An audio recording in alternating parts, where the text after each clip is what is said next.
geeking out this morning, celebrating all things STEM for today's Hawaii Geek Meet.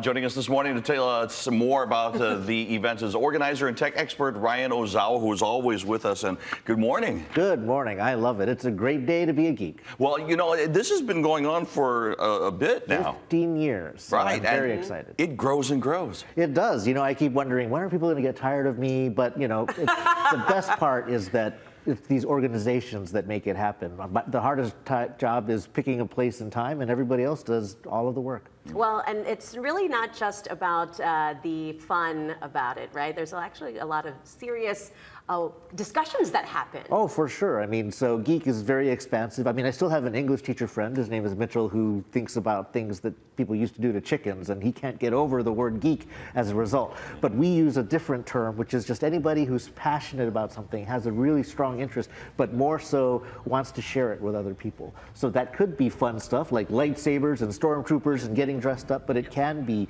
being a marine biologist, being an astronomer, being somebody who's really interested in science or software engineering.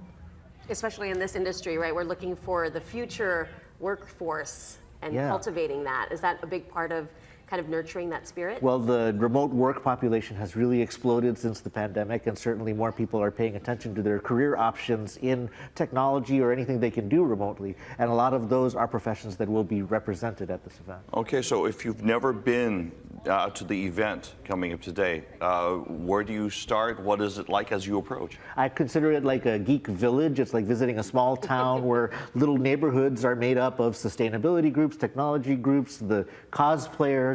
But, you know, it's just great to bring your kids, your family, wander around and meet all of the different organizations. A lot of people are surprised to know that some of these passionate interests even exist here. A lot of people are like, oh, I thought I was the only one.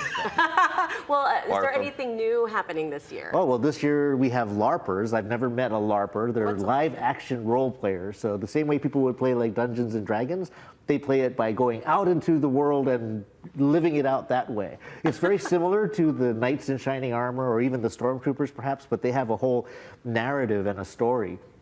And last year we had the mechanical keyboard people, you know, people who type on the old-fashioned keyboards. Oh, wow. I love them too. They were the big hit. They're coming back. So if you're even into that. So this is kind of like virtual world interests kind of coming around to IRL in real life. I think that's actually one of the core joys of the Geek Meet is that we all do this stuff online, but why don't you meet them in person and give them a hot dog or something? I don't know. And, but have a conversation, a real conversation. Totally.